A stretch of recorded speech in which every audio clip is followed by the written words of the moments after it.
রাষ্ট্রপতি নির্বাচনের ক্ষেত্রে সকলেই ঐকমত্য হয়েছেন যে প্রায় সবাই যে বিদ্যমান ব্যবস্থা যেটা আছে সেটার একটা বদল ঘটানো এবং সেখানে ইলেকট্রাল কলেজ তৈরি করার ব্যাপারে আসলে একটা প্রস্তাব আছে।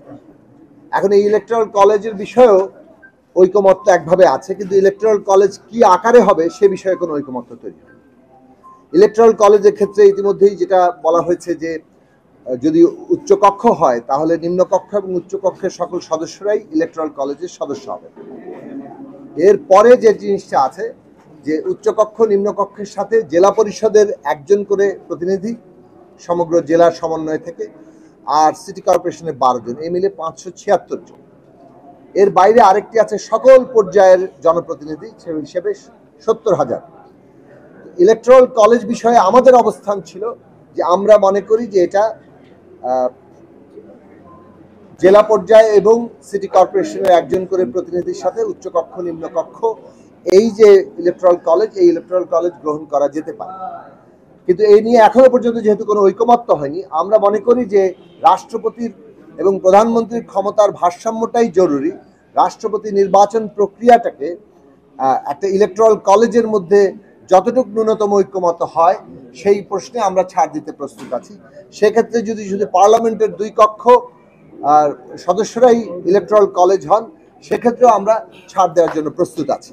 আমরা যে কথাটা গুরুত্বের সাথে যুক্ত করতে চাই, যেটা অনেকেই প্রস্তাব করেছেন, এখানে সাইফুল ভাই এসেছেন, তার প্রস্তাব উত্থাপিত হয়েছে, আমরাও এই প্রস্তাবের সাথে একমত যে গোপন ব্যালটে এই নির্বাচনটা হতে হবে।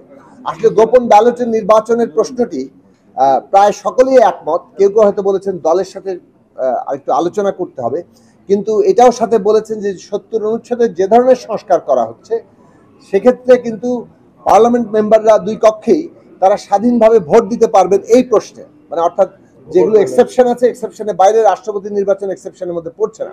কাজে রাষ্ট্রপতি নির্বাচনে তারা স্বাধীনভাবে যেহেতু ভোট দিতে পারবেন, এটা তো আসলে গোপন ব্যালটেরই নামান্তর। সেই ক্ষেত্রে এটার সাথে একমত, কিন্তু তারপরে হয়তো দলের সাথে আলোচনা করবেন।